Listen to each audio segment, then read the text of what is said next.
Hello and welcome to the Jewish Curiosity Podcast, where we ask questions and take journeys. We have begun a journey to explore the question, where are we going?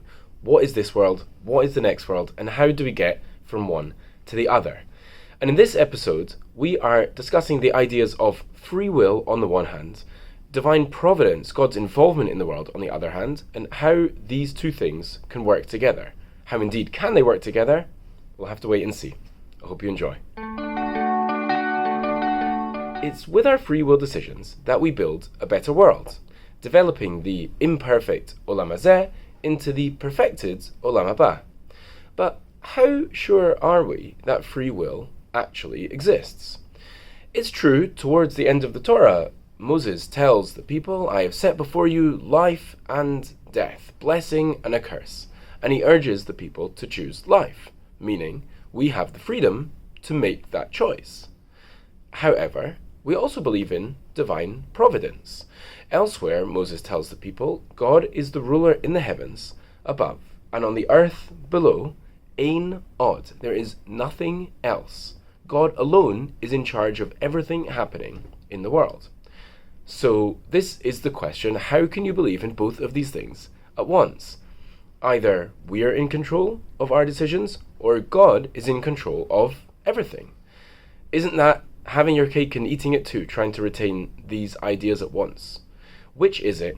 Are we in charge of our choices, or is God? I'll tell you what the Ramchal says.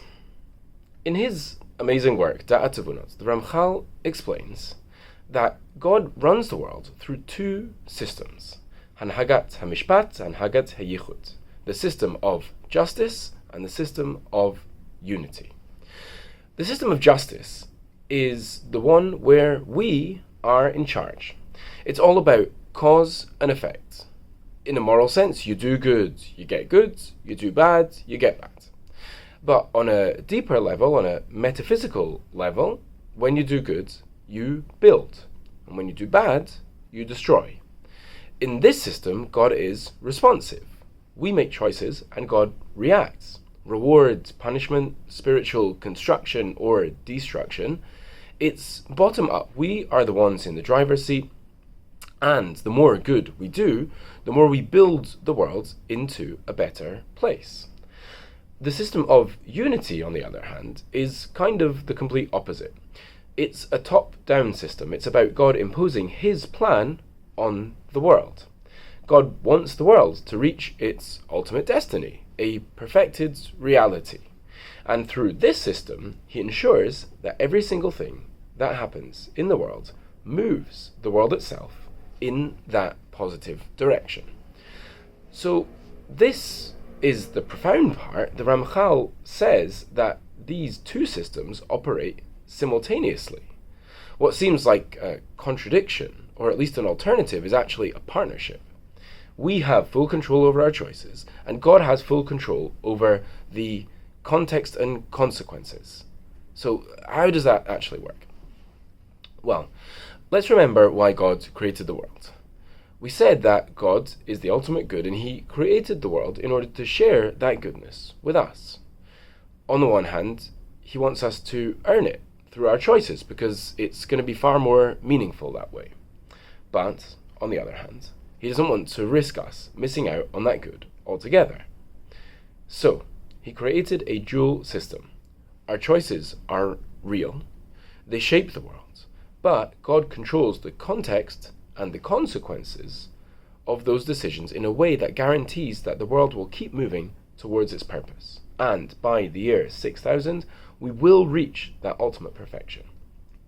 This way, we have ownership over the good we receive, and God ensures that we will actually receive it. For example, let's contemplate Adam's choice.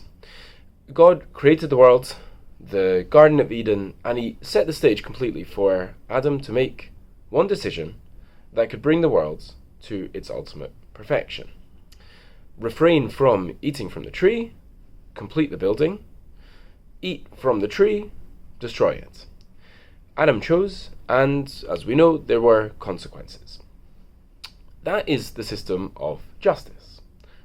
However, even though those negative consequences were indeed negative, they nevertheless moved the world forward.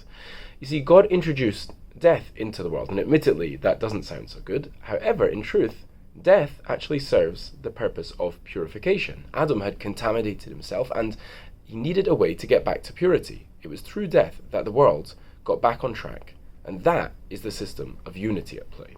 So this is what's going on at every moment. We are in charge, and God is in charge. Through the system of justice, we make our free choices with genuine consequences. And through the system of unity, God guides those consequences to make sure we're always moving towards the ultimate goal. Every moment in Olam Hazeh is part of the building process of Olam Haba. I hope you enjoyed that episode of the Jewish Curiosity podcast. If you want to find out more or check out more episodes, you can go to www.jewishcuriosity.com, or you can also find us on Spotify, Apple Podcasts, and YouTube. Have an amazing day, and hope to see you next time.